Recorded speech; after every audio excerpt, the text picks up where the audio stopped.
Welcome to Big Blend Radio's Travel with Terri podcast, featuring Terri Guthrie, a Dallas, Texas-based travel journalist who loves to talk about luxury family vacations, regional food and culture, national parks, historic attractions, and so much more. So welcome, everyone. Terri and Ron are back on location, and this is a city that they're pretty familiar with, I believe, since they lived right outside Dallas, Texas. And we are going to the Dallas Arts District and looking at all the notes that Terri sent me and websites. I'm going, man, I think if you're going to go to the Arts District, you may want to check into the Fairmont Dallas Hotel Dallas for some luxury, treatment. But I think you're going to need to do it for like a couple weeks, looking at everything that you can experience. So very excited to have them both there, and they have a special guest from Steven Fryatt joining us from the Fairmont Hotel in Dallas. So I know Terri loves luxury. So how are you enjoying your vacation within your vacation home, Terri? Welcome. Well, I am loving it. I love luxury, and this is definitely luxurious here at the Fairmont Dallas. I have stayed here before a couple of times and have always enjoyed it. So it was just a natural to come back here to the Fairmont. I know everyone in Dallas loves the Fairmont, and there's lots of reasons why. And it's just a cornerstone here in Dallas and certainly in the Arts District. But the location is phenomenal. That's one of the reasons that I love it, is the location, the history. They're 56 years old, and just the amenities and the service. I just give a shout out even to Rochester. He was the first person we met and greeted us when we pulled our car up, and he was the nicest guy. Of course, he didn't even know I was a travel writer, and I just let him go on and do his thing. And then later on, I told him, I said, you know what, Rochester, I'm doing a podcast tomorrow here in the Fairmont about the Fairmont and the Arts District here in Dallas. And I said, I'm going to talk about you because you are exactly the type of employee that people want. And you are he was the first impression when we got here, and he did an amazing job. He was so friendly, so professional, and so helpful. And I just have to give a shout out there to Rochester because he was amazing. And it's just continued to go on. And we have loved our stay here. But I'll let Steven tell you more about the Fairmont. And then later I can tell you about my experience. Awesome. So everyone, again, Steven Fryatt from the Fairmont Hotel in Dallas. The links are in the episode notes, as always, so you can check that out. But welcome, Steven. How are you? Thank you very much. I'm fantastic. Good morning. Good morning. I want to know, I know it's the morning, but am I allowed on the rooftop with a mimosa? Because I have a thing about rooftops. Sunrise, sunset, the whole thing. I'm up there. Absolutely. We can make that happen. Just make sure you bring your coat. It's a little cold in Dallas this morning. Yeah, I know. So I might have to have like a toddy coffee or something. But do people hang out there specifically? I know you've got a pool up there too, right? So it looks like a wonderful destination for summer, obviously. But for sunrise, sunsets, do people go up there just for that? We do. So the hotel does feature a junior Olympic-sized swimming pool. It's outside on our terrace, so it's actually nestled between the north and south towers of the hotel. I quite like it. It's 9 feet deep at the deep end. You don't see that a lot for hotel pools anymore, but it's a really great urban oasis that's nestled there. It's typically, the pool itself is open from just before Memorial Day through till the end of September typically, but the space is open. Guests are welcome to go out there and enjoy themselves, get a cocktail, go sit outside. I know we've had other people have events out there and just relaxing and taking in all of the sights that are around the hotel. Well, going through your website, it looks like you're a one-stop shop for, people coming maybe with conferences or meetings and weddings and special events, because you have a lot of space and well-appointed space, I might add. This is very correct. Absolutely, Lisa. The hotel features 545 guest rooms, 72,000 square feet of meeting space. So one-stop shop, we certainly can do it all. We've done large conferences, we've done small meetings, we've done weddings. We've also been an intimate backdrop for, small romantic getaways. It's a great spot for family travel with everything around us, the pool that we just talked about. All of these pieces kind of together, really, we can be something for everyone, and we do it well. And also, that's a lot of space. And you've got restaurants, you've got coffee bars, bars, you've got a little bit of everything. So if you arrive late, you're not going to be stranded there. No, not at all. So Our Pyramid Lobby Bar is open late, so we do have small bites in there. Or if you're thirsty and need a cocktail, you're welcome to join us. In the mornings, we've got our Pyramid restaurants open for breakfast, lunch, and dinner. And then we also actually have our own Starbucks on site as well for those who are seeking a little bit of a caffeinated fix. Well, I'll be there. I want my cocktails, but I always need my coffee in the morning to balance it all out. But yeah, what are the rooms like? I know Terry's going to tell us about her experience, but that's a lot of rooms to manage. Wow, that's a lot. It is. So the 545 rooms, we have a large number of those are our standard room. They come furnished with either one king, two doubles, or one queen, depending on your preference. All the way up to we have our Fairmont Gold floor, which we sell as a hotel within a hotel. It's a very boutique experience. Located on the 17th, 18th, and 19th floors of our North Tower. Comes with a dedicated private concierge lounge that serves breakfast in the morning, hors d'oeuvres and canapes in the evening. So that's obviously a big feature. And then we've also got our presidential suite, which is actually where we are this morning. Well, la-di-da. Well, I know Terry likes her luxury. She does. The other thing, too, is she was talking about your location. So you're right in downtown Dallas, downtown Dallas is fun. I've had a lot of fun in downtown Dallas over the years. And I think this is great because, sometimes you get there, whether you flew in or you drove in, you can park your car and, have a service take you around if you have to go outside. But you're pretty close to everything. You can just walk outside the hotel pretty much, right? We are fantastically close to everything, and that's really one of the selling features that I love about this hotel. And when I look at some of the other locations in the city, this is the thing that I think really sets us apart aside from our service. So we are in the Arts District here in downtown Dallas, and as many of your listeners may know or may not know, it is the largest urban arts district in the entire United States. 19 blocks, and it features a little bit of everything for everyone. Additionally, the location of the hotel in downtown is also sort of butted up against uptown. So we've got, again, a little bit of everything for everyone. So we're not too far from Clyde Warren Park, just about a 5-minute walk. But the Dallas Museum of Art is close. The Perot Museum of Science and Nature is a short walk. The American Airlines Center, where the Dallas Mavericks and the Dallas Stars play, is only about 15 minutes from the hotel. So there's lots to do when you get out of our front door and into our neighborhood. That's great. That's fantastic. I think also, especially with kids, it's like once you get there, you don't want to have to go through it again. So for the family traveler, that I know that, Terry's always looking for that because she likes to have her grandkids and her, her family with her when she travels too, as do a lot of people. The other thing too about location, airport, how far is the airport? The airport is, well, there's two in Dallas. You've got Dallas Love Field, which is predominantly serviced by Southwest, and that is about a 15 to 20-minute ride, Uber, taxi, Lyft, however you want to get there. And then DFW, or Dallas Fort Worth Airport, is situated kind of right in the middle of Dallas and Fort Worth, somewhere between half an hour to 45 minutes. Really just sort of depends on traffic and the time of day you're going. Yeah, you're a city. So the other thing that we need to talk about is the World Cup, because I'm so excited that we are getting that. I mean, I call it football because I grew up outside of this country and it's football, but here it's soccer. And, I've, watched America actually really do this sport and grow with it. And I know it started with women kicking that ball and doing those headballs. So it's really exciting. This is coming. The World Cup is coming to Dallas, right? It is. It is one of the host cities across North America that will be hosting 9 matches through June and July of 2026, with the sort of pinnacle or the penultimate, if you will, being one of the semifinal games happening in the middle of July before the final takes place in New York, New Jersey, a few weeks after that. So we're very excited. We've got 4 or 5 games, which are just going to be match play. And then we start to get into the knockout rounds as we get to the end of June and into July.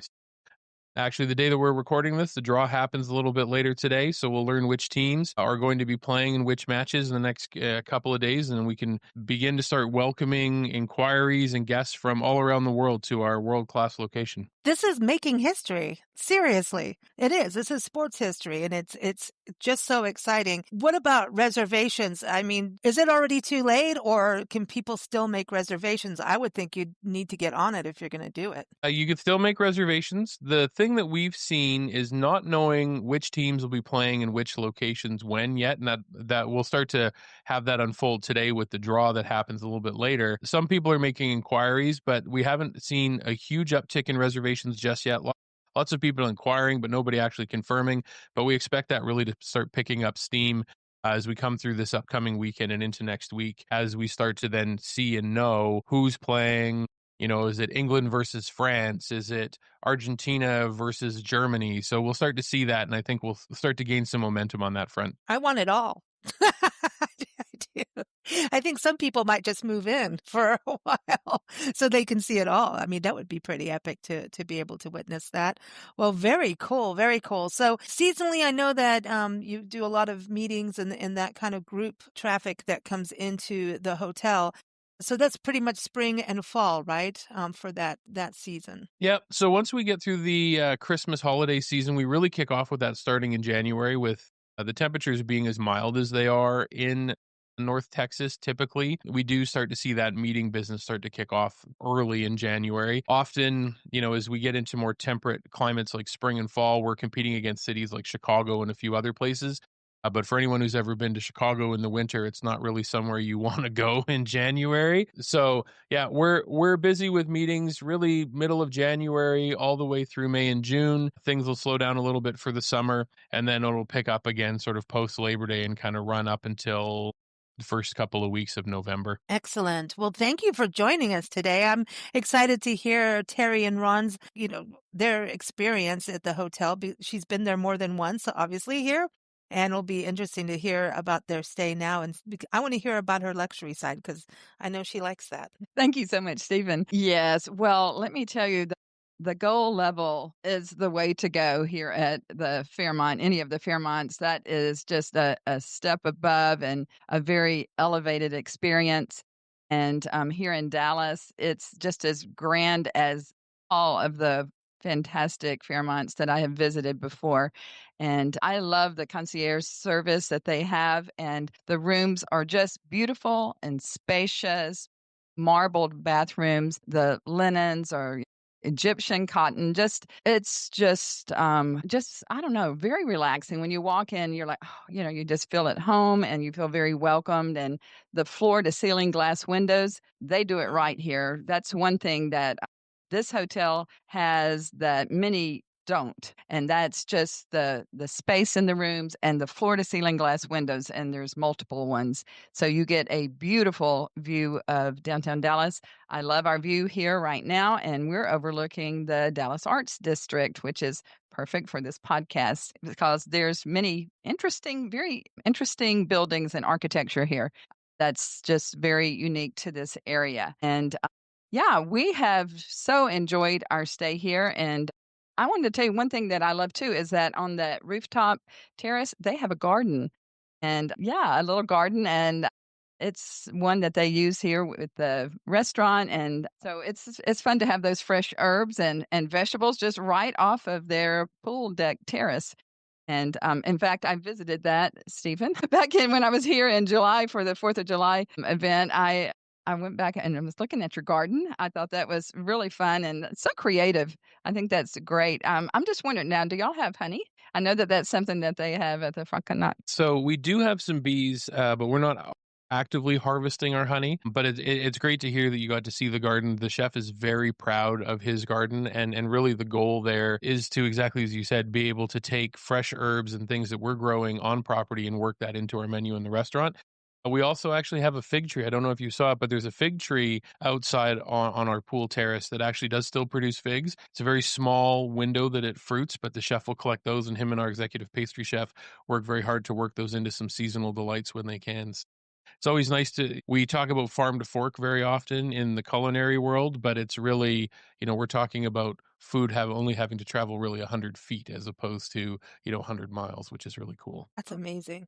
That's amazing. I wanted to ask. In the middle of downtown Dallas. It's just crazy. I love that. But I think a lot of places are starting to learn to go that way too.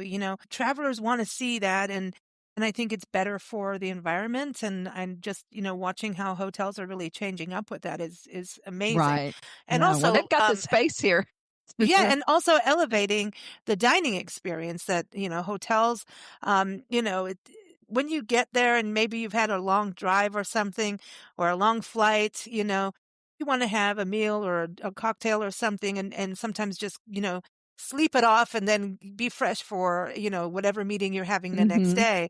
But I wanted to ask you, Terri, because, when you say that this is just so close to all, you're in the Arts District and 19 blocks of this is amazing, right? Is this Yes. a great hotel for families? I know you love to travel with your family. All three generations of you like to go out together. Would you recommend this for three generations like you like to travel? Absolutely. Yes. I mean, we are focusing on a romantic weekend for Ron and I this weekend, but I would love to bring my grandkids here. When we were here for the 4th of July, there were a lot of kids here out in the pool area. And, it's just so nice because it's so spacious. I can't tell you um, explain the space they have here considering you're downtown Dallas. And so, yes, it's ideal for kids as well. And hey, it'd be a great time for them to work on their manners too, because they're, obviously this is a very luxurious property, but it's beautiful and it can really accommodate all groups. I know that a lot of people stay here when they have different football games over there at the Cotton Bowl. I remember one of the first times I stayed here, just meeting a lot of families that were going to some of the football games or to our epic Texas State Fair. So, yeah, they can accommodate any and every group.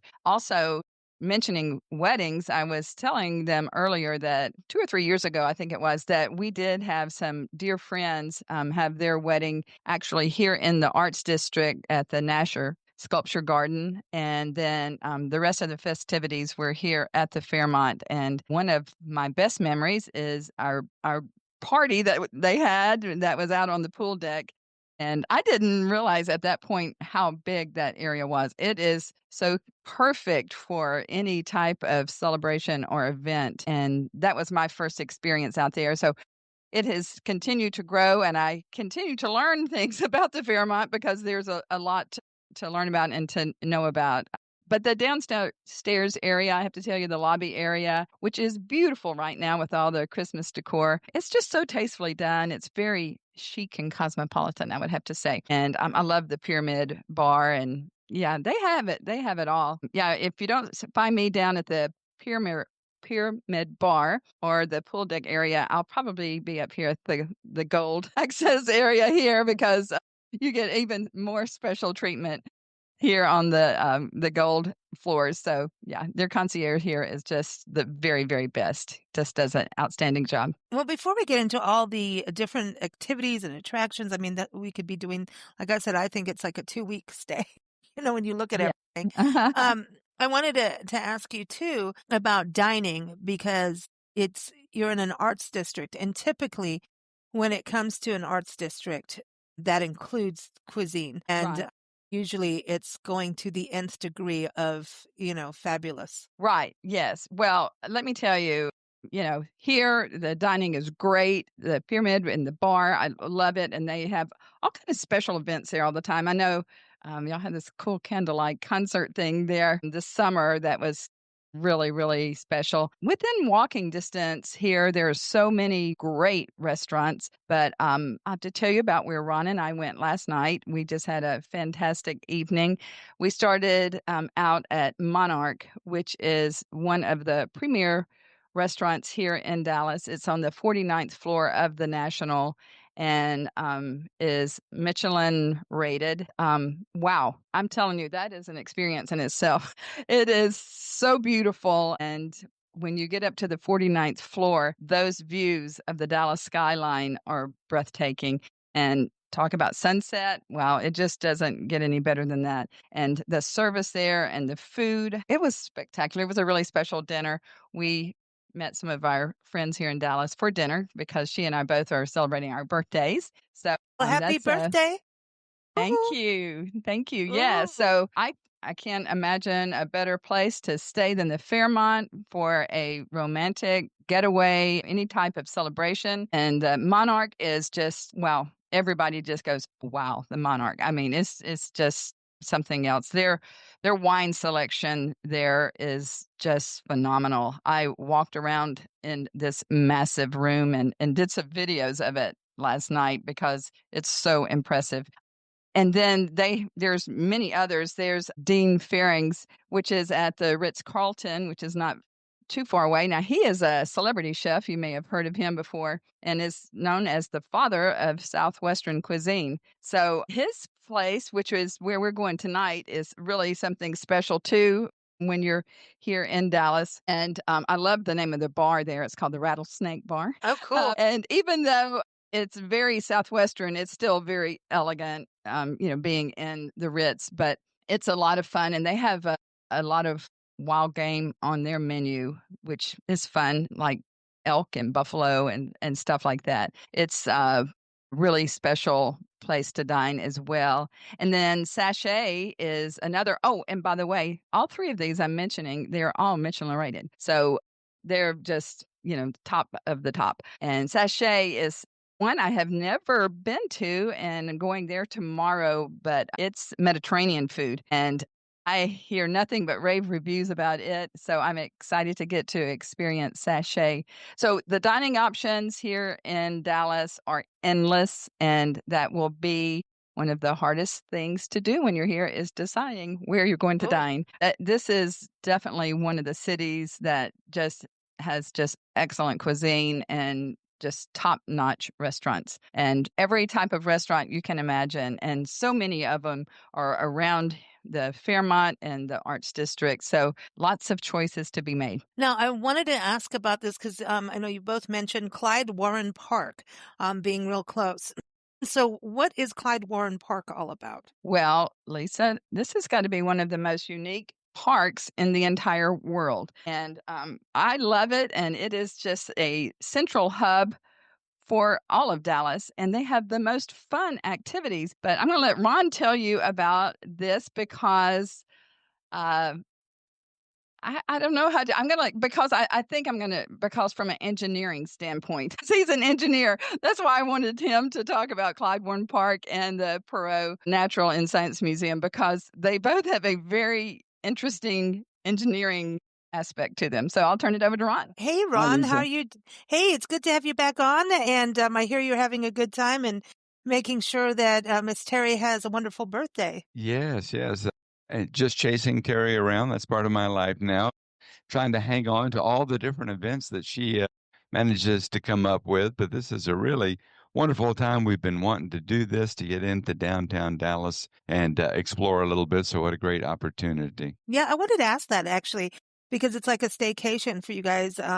But greater Dallas area is giant when you think of it in the surrounding communities. I would almost think that if you're going to really go out on the town in the Arts District, that you should check into a hotel and even if it's for a couple nights to just enjoy it and relax and not have to go home and back and forth through traffic and things like that, that this sounds like a good place to get away if you're short on time for locals. It really is. There's millions of people in the Dallas-Fort Worth Metroplex, and they all think about, let's go somewhere, let's go somewhere. Well, there are millions of people in other metroplexes who are going here. So people who live around here, hey, you can go here. You don't have to get on an airplane and fly to experience a wonderful time right here in Dallas. There's a fabulous time available to you. And it can be a wonderful staycation, overnight or a 2-night stay or a 3-night stay. There's plenty to do for that, but you don't have to travel to have fun. Yeah, no, I think yeah, exactly. Now, Clyde Warren Park, what's going on there? 'Cause from what, Terry's saying, it's like the community hub, right, for Dallas. It is a really cool thing. Now, the backstory to Clyde Warren Park is when you build a park, you have a groundbreaking ceremony, right?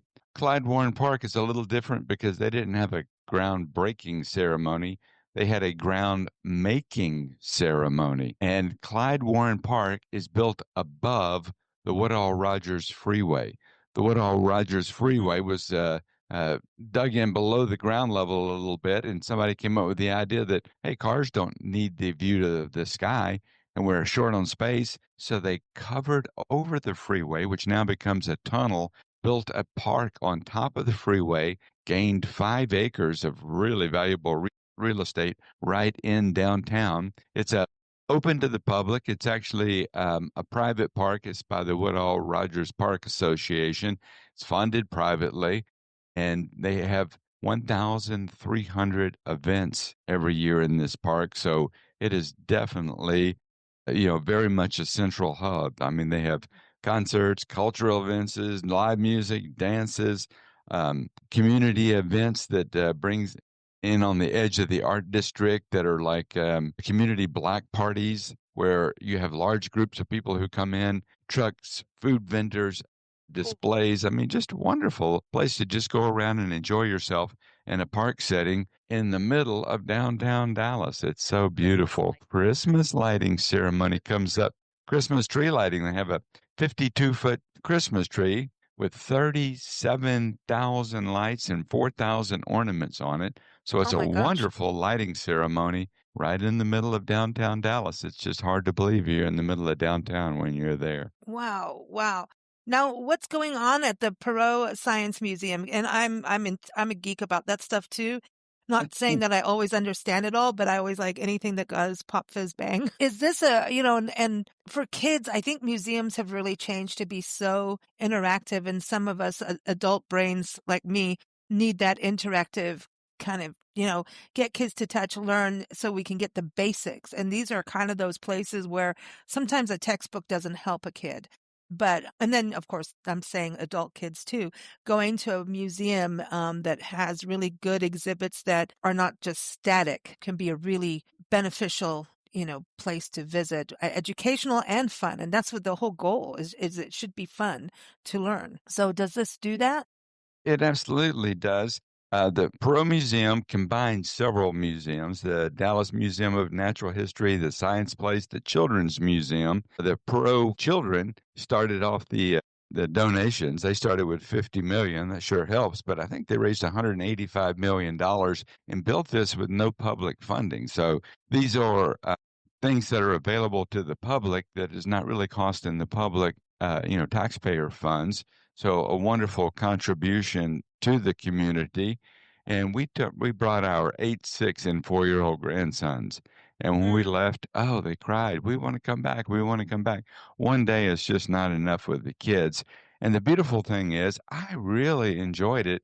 I'm coming back just to go around myself and explore the exhibits because they're layered in their presentation to where we're all looking at the same exhibit, but there are things that really interest the kids, but there's also things that really interest the adults. So they're enjoying it Okay. and you're enjoying it. And every Thursday they have a happy hour there just for adults. They have a lot of things there, like a Wolfgang Puck cafe. So it's a Cool. very enjoyable place to go. Wow, that sounds fun. That sounds a lot of fun. So there's so much to do. So science, get your kids out there and you out there, go into the park, Clyde Warren Park. And then I want to hear about the sculpture garden, the Nasher Sculpture Garden that Terry was talking about, because being the arts district, we want to hear about the art. So I want to hear about that. And also the Dallas Museum of Art. That's something that's on my list, is the Dallas Museum of Art. So Terry, can you tell us a little bit about that? Yes, Lisa. Well, as Stephen mentioned, this is one of the largest continuous urban arts district in the United States, 19 blocks, 118 acres. So it's a cultural hub. I don't think we mentioned, but that it's recently been crowned as best arts district in the United States for the second consecutive year by USA Today Best Readers' Choice Awards. So that's huge. And that really got my attention, and we're just so proud of it. It's such a treasure here in Dallas and something, not only for our city and state, but nationally and internationally. So it's not just a district or neighborhood. It's really like a living canvas of creativity here with multiple museums and plazas designed very much for people to gather, and being recognized as the nation's premier arts district just underscores it.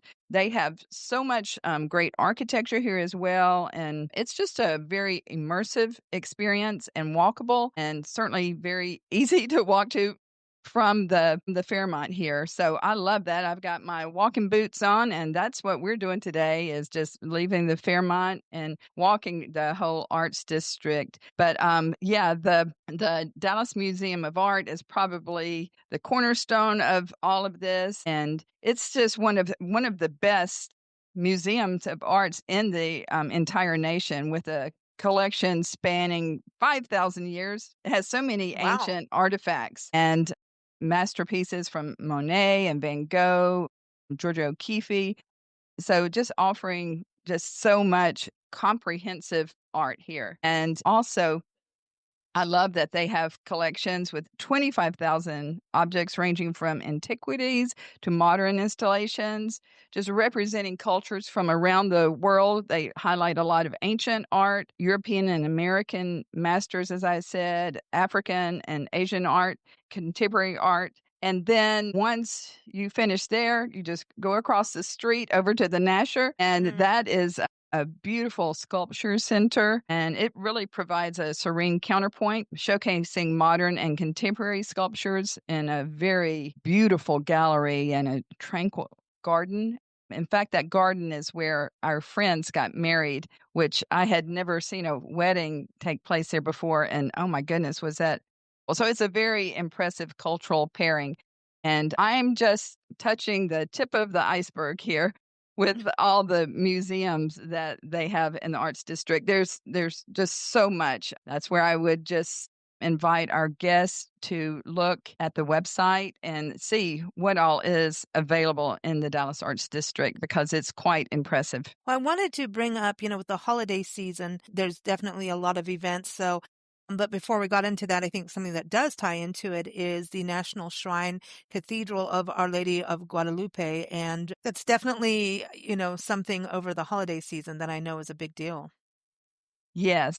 Year round, obviously, but, It is. And as you are walking or driving downtown Dallas, when you see this beautiful church, your jaw will drop. It's very impressive and quite lovely. And it is the spiritual heart of the city's Catholic community. It's Gothic revival landmark and one of the largest congregations in the United States, right here. So back in 2023, the U.S. Conference of Catholic Bishops ranked this as a national shrine. So they are recognizing it for its historic value and ongoing role as a place of pilgrimage. It's one of the largest Catholic parishes in the country.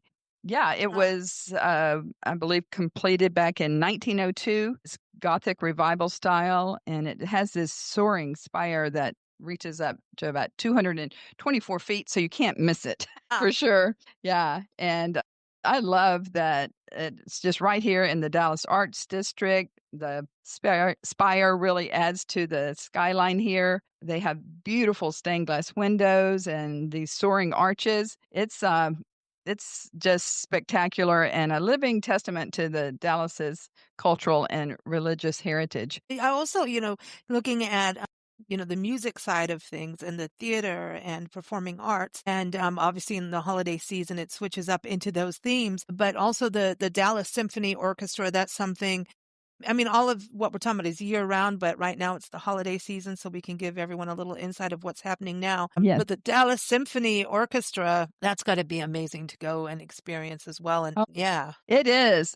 They always have something going on. They call it the DSO and the Turtle Creek Chorale that also sings there. They're both fantastic. But I'll just have to tell you that the Dallas Symphony Orchestra was founded back in 1900. So it's one of America's leading ensembles performing at the acclaimed Morton Meyerson Symphony Center. That's right in the middle of the Arts District and somewhere that we have enjoyed going to for so long. So they're marking their 125th anniversary. That's huge. I just have to tell you, I didn't realize that it had been around for so long. So this is something that Dallas and, well, not just Dallas, really the whole country just enjoys so much, because when I go there, I always meet people from out of state that come to some of their performances. Last year, Pon and I went to probably not just our favorite performance at the Dallas Symphony, but maybe one of our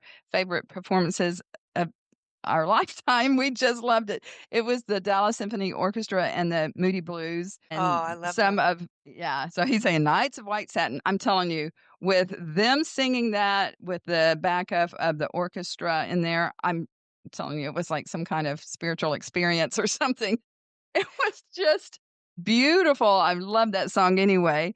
And they did such a fantastic job. And then we got to meet meet them all afterwards, and that was so cool. They're all from England, and that was so special. But we are going to the Dallas Symphony Orchestra tonight. I'm just thrilled about that because that makes a perfect romantic getaway, a perfect date night. Staying here at the Fairmont, going to one of the fantastic restaurants here in town, and then topping it off with the Dallas Symphony Orchestra. I mean, we are just really hitting it all. I did not mention that last night we went to the Andrea Bocelli concert, which was another highlight. My goodness, that has really been a concert bucket list of mine for a long time. And so when Ron saw that he was playing here, like my birthday weekend, it was like, okay, we got to do that. And that was just unbelievably special. So just one of the many special memories you can make here in Dallas. Wow. So Dallas Symphony Orchestra, everyone's a big deal. The Turtle Creek Chorale.